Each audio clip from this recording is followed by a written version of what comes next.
there. So it's like 3 hours?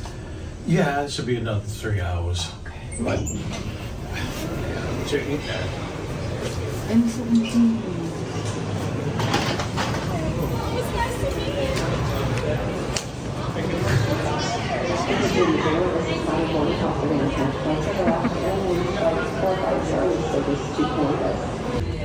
guys know what?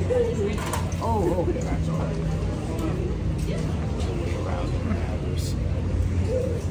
Yeah.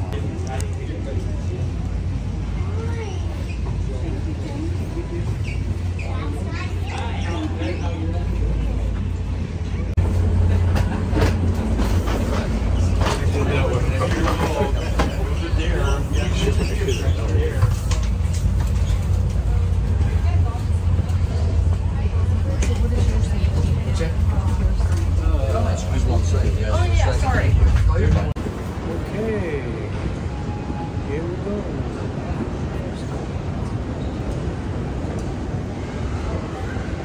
That's it? Yep.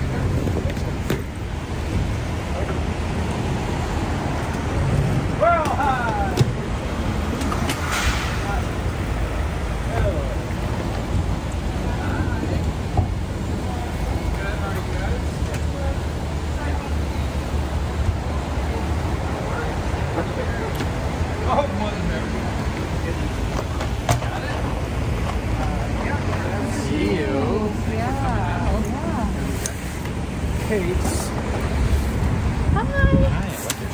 Thank you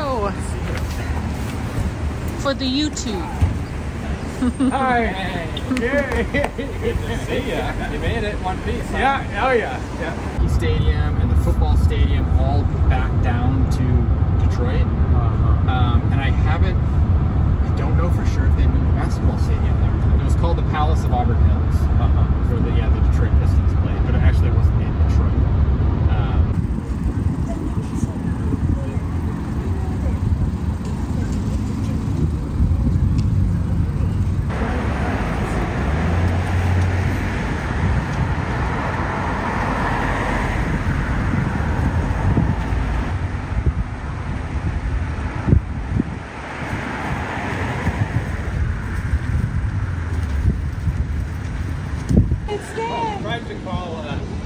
Can I get your autograph?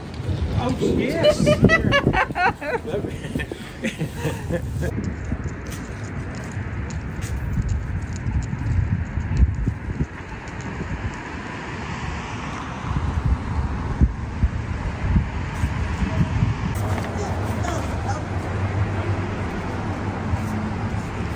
Wow, yeah, those old pictures.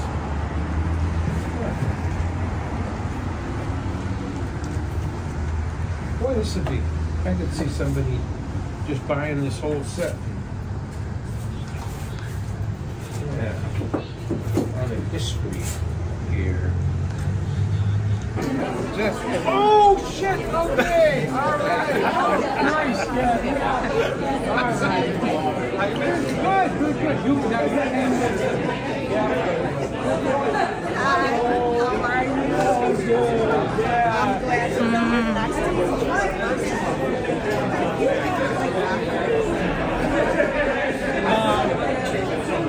It was in when I we came out. need that tighten a little more. I couldn't tighten it anymore. No, this is how. This is your normal. I know. Chill. Come on. Yeah. You dress like this all the time? you. You know, and I'm like, Sorry. It's all right.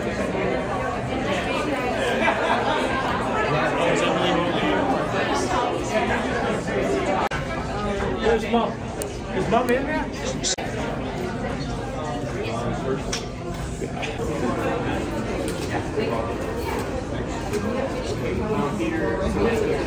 Oh no, you're good.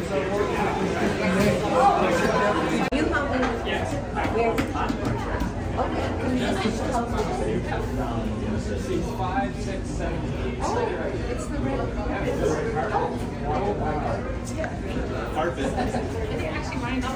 You've been practicing, haven't you? You look handsome. Thank you. Okay.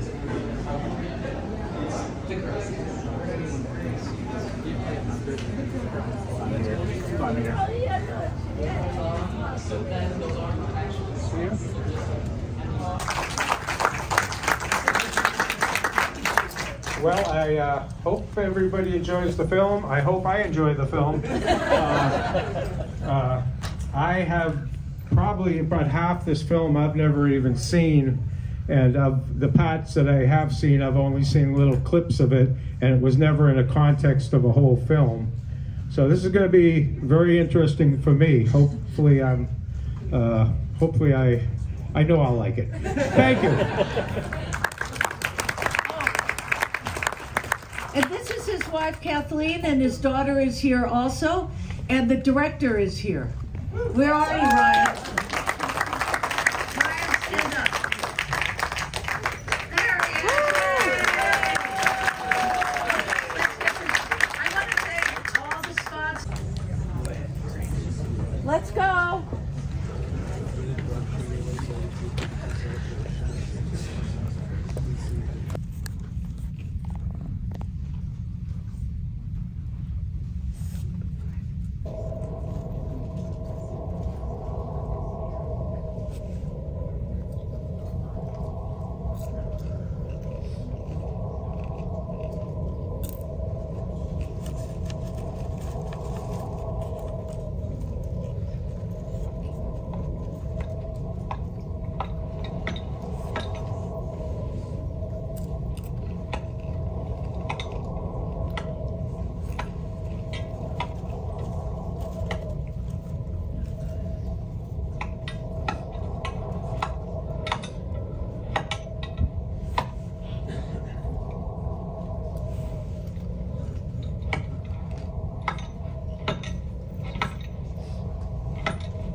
Ooh, water.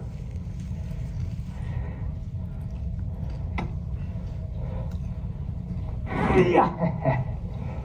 Okay.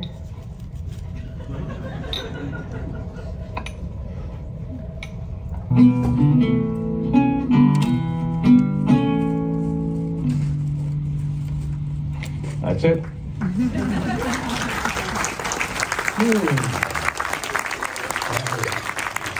That was as good as it's gonna get. Yeah. Okay, we did it. Wow. Whoa. I'll start us off here by first saying thank you for coming out tonight, spending your time driving here. I know some people came from a distance, and some local. It was great to share the movie for the first time in public with all of you, and everyone in this room has that, that special thing that we're all here together to watch it for the first time. So as someone who made the film, that was very special to me, so thank you, everyone. Really, thank you for making it.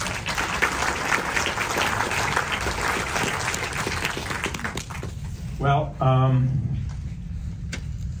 it was like I say, this is the first time I've seen most of that, and it was very real. And like Yukon Men show, was real. That was how I lived too. But the drama and stuff like that. But I guess this, like Ryan tried to make it a thoughtful documentary as opposed to like a dramatic film, and he definitely did that. It touched me because anyway, I'm still kind of taken back by some of it. So maybe I'll talk a little bit about it if first time seeing it. We wanted to make I met Stan back in 2012. And I don't know if you remember this, I don't know if we really talked about it, but the first trip we did, we were at Backgate Cabin, 35 miles outside of town, and I went up to film the show Yukon Men, and they said, yeah, you're going to film this show in the middle of nowhere, and you have your ideas of what people are going to be, and I'm going to be with this rough, tough mountain man living out in the middle of nowhere, like, oh God, what am I getting into, Anyway, Stan shows up, I head out with him, we're in that cabin, that small cabin, and he's just telling me stories about his life, what he has been through, what he's done, how he lives, and one, don't tell anyone that was involved in Yukon Men. I was like, well, this is not the TV show. So that's where the idea of this started from, and I tuned into Stan, and I wanted to make something that was true to everything he does, the good, the tough, emotionally, physically, but also showing the beauty in the life that Stan has chosen to live. And I hope we accomplish that with the film. And at times it's hard to watch things like the trapping. It's the trapping lithium. I was crying, tearing up watching it. But I think it's something that is part of the lifestyle as well. And showing that you see why Stan does it. And I think it's so touching and heartwarming that it's his friend, and to be there in the last moments, with his friend is touching. I don't know, a different way to look at things. But and then you have all the happiness too, the grandkids at fish camp. My gosh, what I'm getting at is thinking, he's going to be one person that he is, and he's just not. So I hope that came through in the film. All his little quirky moments, at the end, playing the song with, we got it. We tried that song how many times? 3, 4. What's that? Yeah, that was a rough one. When I finally finished it without forgetting something, or I'm not no musician. Quick little sides. He wrote that song. That's a true song. A story about something that happened that in the 70s he was pulled out of the tree by a grizzly bear, grabbed him by the knee, to make a long story short, threw him in the river, and he woke up. I mean, you can tell the story too, but he woke up, bubbles above him, he's in the water, and survived it. And he wrote a song about it, and that's what the song was, right? Exactly. Yeah. Cool. We're gonna go on a tour here, a comedy show after this, a Stan and Ryan show. I'm gonna tell stories. Clearly, I didn't have anything prepared to say. Anything else you want to talk about? Anything what? Anything else you want to talk about? We can take questions. Yeah, probably. I'm good at answering questions. I know that, kind of, but... And how hard, when you're living out there, you have no money. So how are you going to pay for all this electricity? Because I know they don't have a power line running to your cabin with all them lights and all this fuel. It all costs money. That it's so hard to get the stuff out there. How do you live out there like that when it's almost impossible for them to get the stuff in? There's only certain times a year that they can drive it through the trucks over the ice to get there and stuff like that. Well, that's why I trapped. And as soon as... but that don't pay for the electricity. The trapping, and most of my life I have made my money from fishing. And a lot of times it wasn't just like selling fish or fish products, like those fish strips would hang, that was like a subsistence activity, that's called, and you're allowed to sell that, finished product. But a lot of times I got involved with like Fish and Wildlife Service up there, and they would hire me to run my fish wheel, because I had a fish wheel and I was kind of living pretty simple, and so I started doing that, and those computers you saw in that fish camp shack, that was all part of projects that I started doing my own projects. I never turned on a computer in my life, never even typed a letter in my life before I started doing that stuff, and they showed me how to run these projects and stuff, and so I would get money from that. But you always have to have something going on, because life up, like, it's $8 a gallon gas in the village, 8 something, and the electricity does come from a guy in town that runs a generator, and he wires it through town. So, you know, up at fish camp, I would have a water generator that I used to run in the creek beside me, and that produced all the electricity for the computers and stuff like that I would use on these fish projects. And you know, for the first 11 years of my life, I lived off of trapping. You know, I lived out in the woods 40 miles north of that town you saw, the town of Tanana. And back then, you know, we had bought, our budget for the year was like anywhere from $55 for the first year there, $500 a year for the next 3. I think one year I made like $2,000, and then 11 years of living like that, and I moved into the village and started doing mechanic work and more money and stuff like that. But it was, yeah. Is when you first moved out to the Tozy, right? You're talking when you first moved out to the Tozy? Yes. Yeah, when your cook shack went up in flames. Oh, yeah. Yeah, the fire. I think I was out there for, boy, not even like a month or something like that. And the snow was all melting, and a spark got, you know, came out of the stove and set this tent thing that I had all on fire. And at the time, I had my dog sled leaning up against it, and my dog harnesses on top of it, and my snowshoes on top of it, and everything I owned inside of it.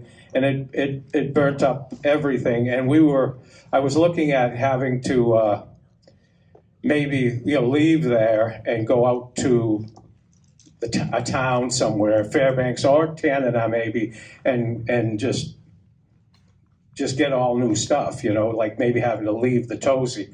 But there was somebody that knew we were up on this river, and they traveled like 70 miles up this river to, you know, there's some pretty adventurous people, and they, you know, in Tanana, and they came up there and they met us and helped us out. They brought us a whole bunch of food and stuff like that. And then they went back into town and told the pilot that, a pilot friend, that there's some people out there and they don't have any ammunition, they don't have a gun, they don't have, you know, a whole bunch of stuff. And he flew over and he dropped the stuff. And I was able to live there. You know, I was able to continue living there and finish my building a cabin and stuff like that. But by that fall, you know, I had run out of food, and yeah, it was a pretty hard first winter, very hard. A quick little, I should introduce that a little bit better. This is right after Stan was dropped in the middle of nowhere by the plane. He was setting up his first homestead, and basically everything he owned burned in a fire. So he's now in the middle of nowhere with nothing. And some nice people came and helped him enough, I guess. They didn't give you everything, but helped him enough. And his ingenuity, he was able to, you know, just live out there another 11 years by himself. No big deal, you know, and figure it out. So, great question. Thank you, Ryan. Okay. Do your children still live this lifestyle, or have they moved elsewhere? You're going to have to help me with that. Your children still live this lifestyle, or have they moved elsewhere? Well, my daughter Kate, who's sitting here, who you met, she works up in the, she works as a mechanic. And so she's, I remember when she was younger, she said... I didn't want to. Yeah, she didn't want anything to do with the lifestyle. Once she turned 13, her whole mind, just something happened to her mind. And she never wanted, I'm never gonna fix my cars. I'm just gonna make a lot of money, and I'm gonna buy cars, and I'm never gonna do anything. And then when she got a little older and started getting jobs, she, you know, was gonna, all these things she thought she'd be, she just said no, and she's a mechanic now. So, but my son still lives out there. He's one of the few people in the village now that have any dogs left, because see, out in the Yukon there we have Well, life has changed in the last 3 or 4 years out there dramatically, and you know, there's been fish crises up in Alaska and a lot of the rivers up there, and the Yukon is probably the worst river, and the upper Yukon is probably the worst part of the Yukon, and that's where we live, in the upper Yukon, and we haven't been able to fish salmon now for almost 4 years, but definitely for 3 years we haven't been able to catch salmon. And so it's changed the lifestyle entirely. I still was able to go to fish camp the last 2 seasons because I was doing some research stuff, catching fish for research people, you know, and I'm going to do that one more summer, and then I don't know what I'm going to do after that because it costs money to be at fish camp. You know, you have to have a boat and gas and stuff like that, so I don't know what I'm going to do after that. But yeah, it's life is changing up there. It's changing down here for everybody. I know the world is changing, and you just got to go with the flow. And I never thought I could even live without dogs and fishing and trapping and stuff like that. Trapping's gone. You know, the anti-fur people have won, and you know, nobody traps up there anymore. And so life is changing, but you just have to carry on. Well, how do you survive then? Well, right now, like my son, who still has dogs out there in Tana and living out there, me and him run the mechanic shop and do all the road work, which I've done a little bit of, but now we're kind of totally running it for the city of Tana and for the tribal council out there, and we run heavy equipment and do mechanic work. So this must have been sad. This what?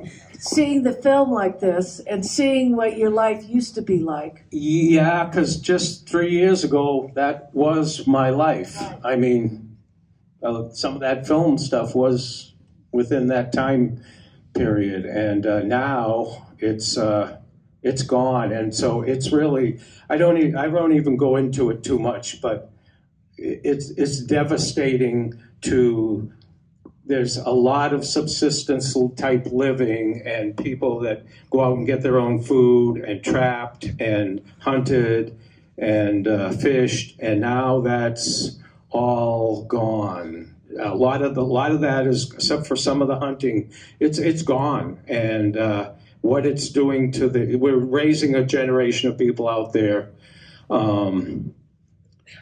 without any of that stuff, and it's getting replaced by all the bad things that you see that, you know, I'm sure people are more than aware of it, and we're dealing with the same thing up there, but it's there aren't a lot of options up there. It's devastating, but yeah. Stan, big fan, follow you on Facebook. Related to the salmon population, is it cyclical at all, or is it's dying?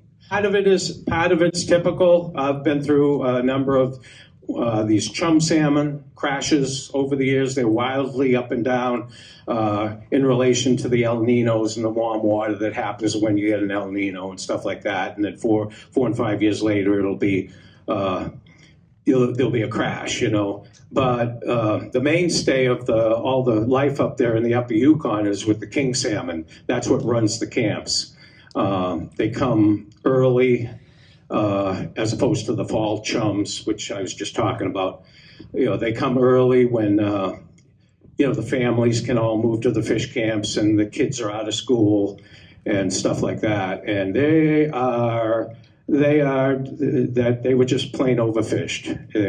And now there's so many hatchery fish out in the ocean now that Asian hatchery fish, Alaskan hatchery fish, and stuff like that, and there's just more biomass in the ocean than there ever was, you know. But it's all hatchery fish, and it's hurting the wild stocks.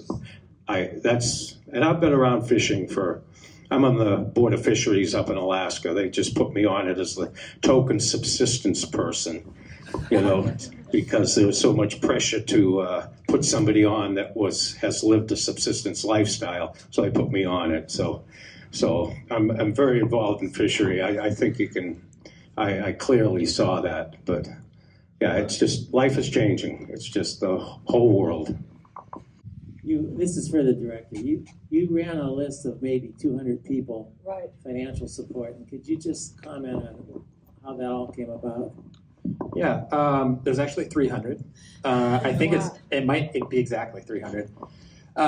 In the beginning of this project, you know, with Stan and his time on Yukon Men, we knew there was a large fan base still. Everybody really, Stan was the star of the show, and everybody really liked Stan. So we wanted to,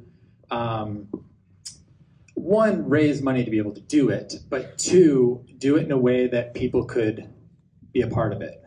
You know, so, you know, we had like how the Kickstarter, we did a Kickstarter campaign, and how that works is you donate and you get a portion of it and you follow along with the updates, and it's a you know, kind of a group effort in a way.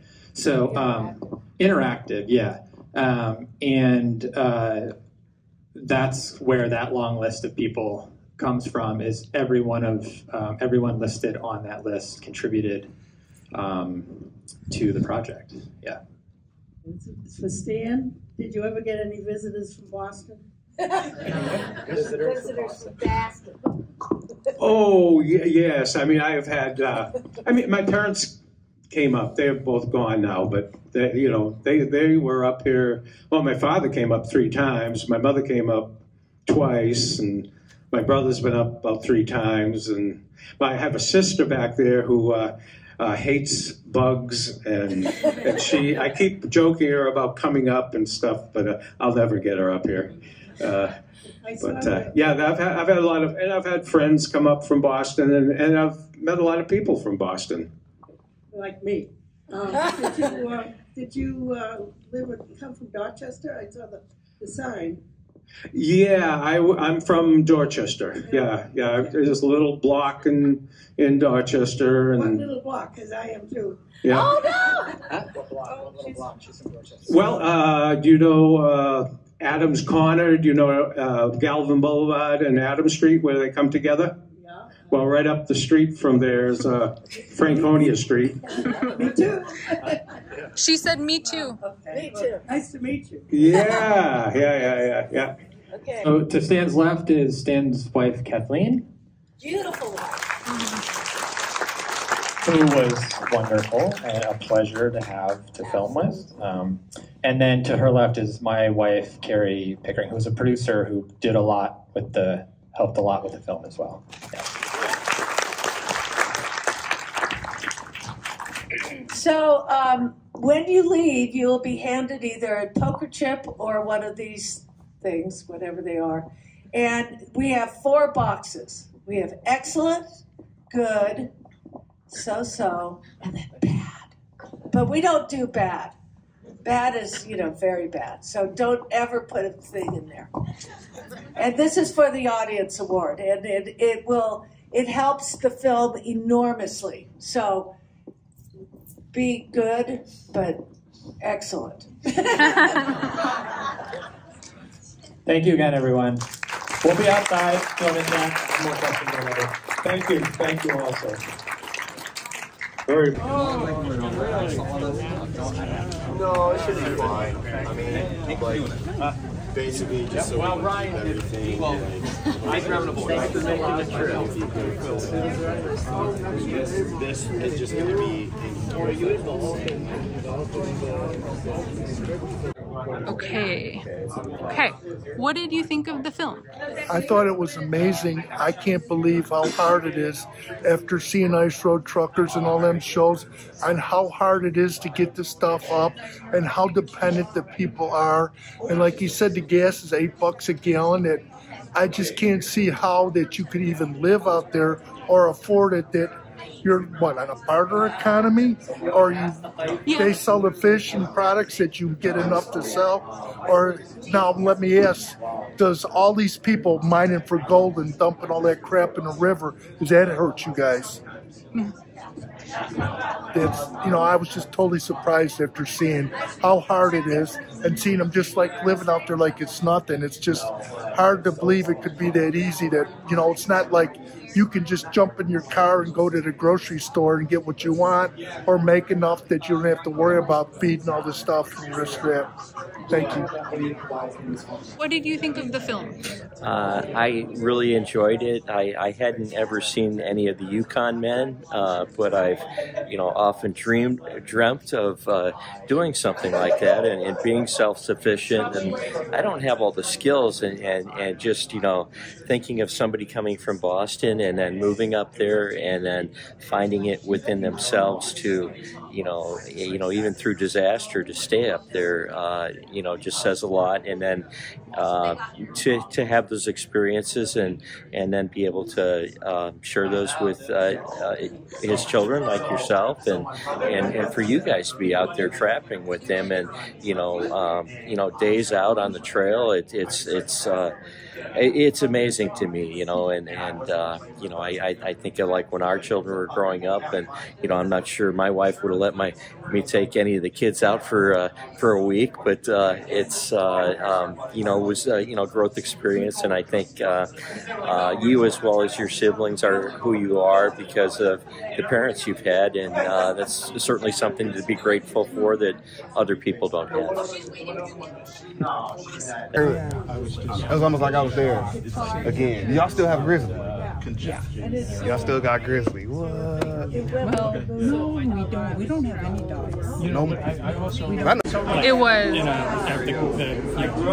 I don't know, just the whole everything. Yeah. Just different. They need somebody to handle that, but man,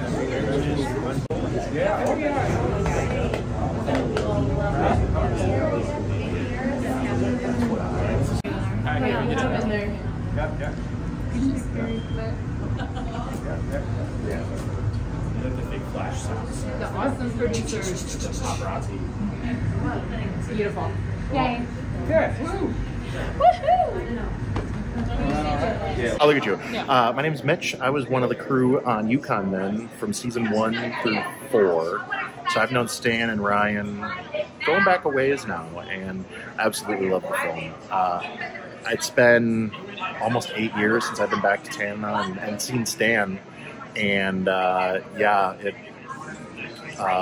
it was a lot. It was in the best way possible. I mean, it really made me miss the place, miss them, and it really the story that he told with it. Honestly, it's the story that made me fall in love with the place, the people.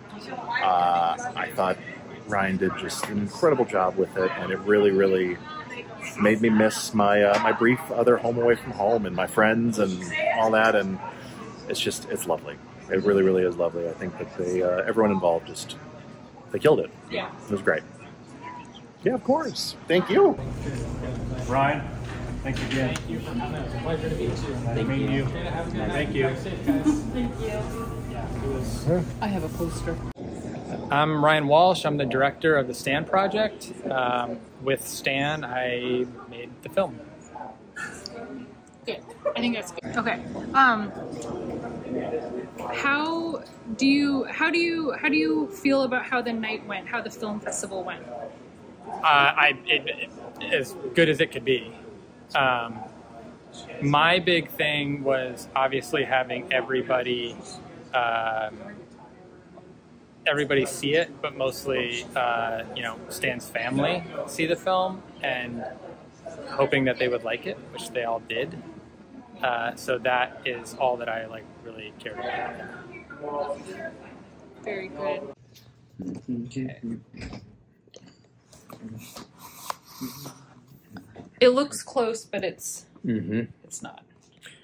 Yeah, I got an iPhone holder for my tripod, and it's really nice. Yeah. Okay, so you can talk about how. Look at that too. Or No, I think you can look at you. I think so. And so you want me to do most of the talking? I'm trying to stay out of it. Well, okay. Well, just get me started on things, and I'll. Okay. So say it's the day after the festival, and tell me how the festival went. Okay. Alrighty. Okay. Yeah. Well, it's the next day after the festival, and it was quite something. There were lots of fans there. I mean, some of the fans we met were, I mean, it's just amazing how, dedicated they are and how happy they are to see you. It's like, I don't deserve this kind of, praise type stuff. And, but anyway, met a lot of really good people. And the festival, once we got in there, it was amazing. I had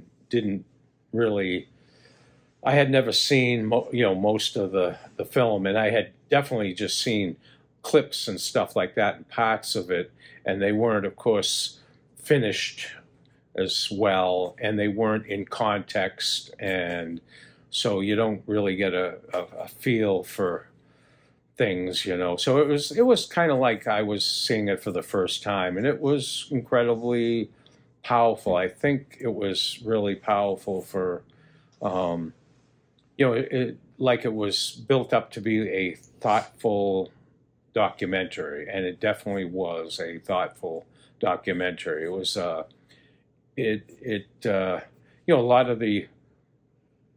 lot of the stuff on it, me talking was, just being out there with Ryan, the producer, we're traveling together, and he'd ask me a question, and they were all questions to provoke a certain emotion or something like that, and I would just talk, and but I wouldn't think necessarily that this is going to be in a movie. It was just like, but the way he put it together, it seemed like people just loved it. I mean, just almost everybody in the theater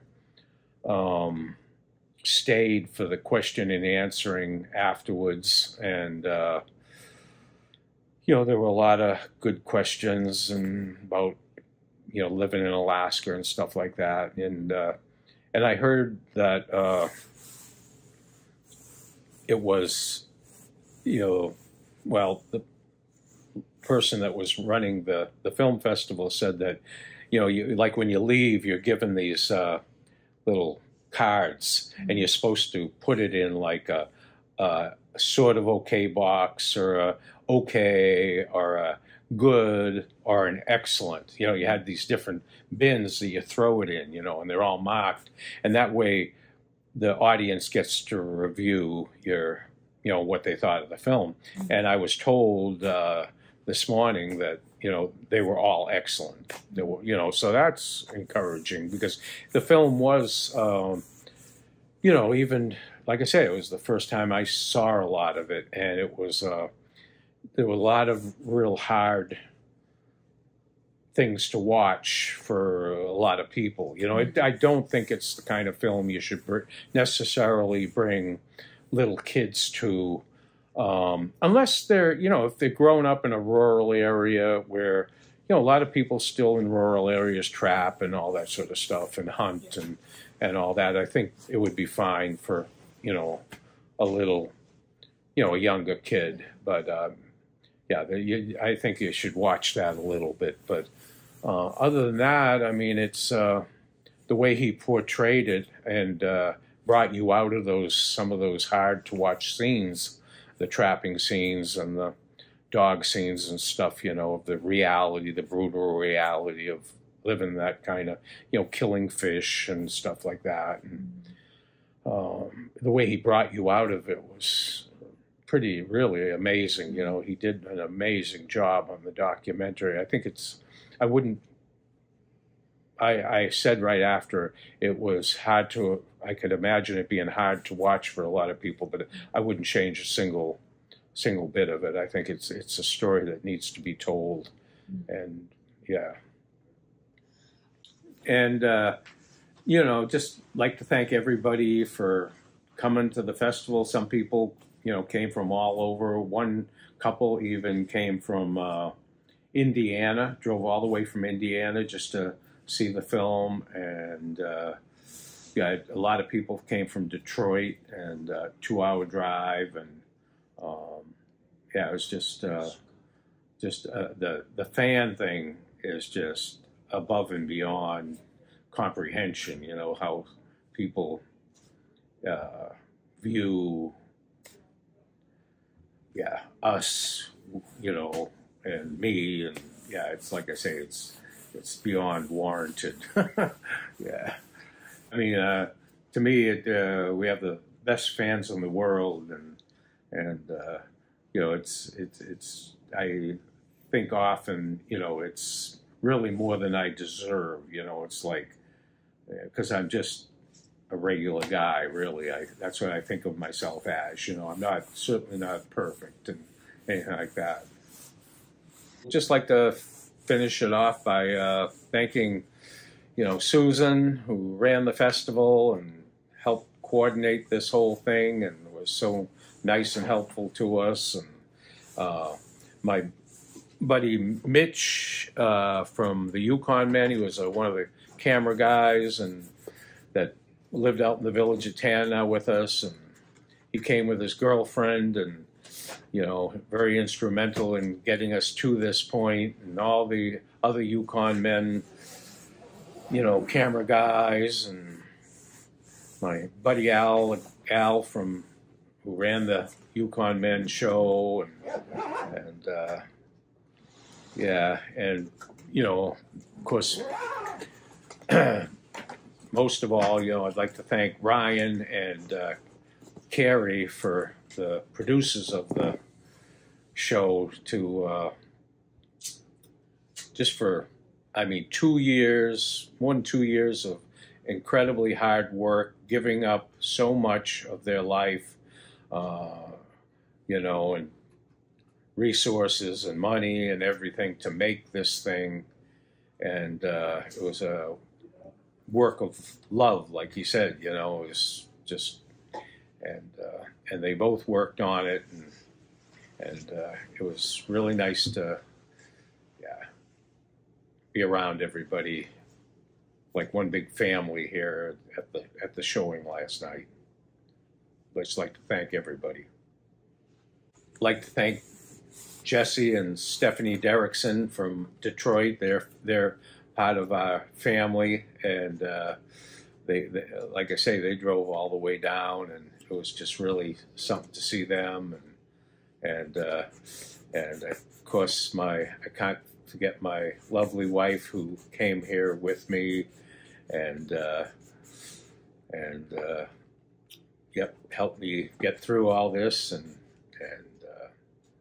got up on stage with me, and during the question and answering, and supported me through everything. Thank you. Okay. Hi everyone, this is Caitlin, Stan's daughter. Thank you so much for watching the video. Head on over to thestanproject.com where you can purchase or rent the new documentary. Have a good day.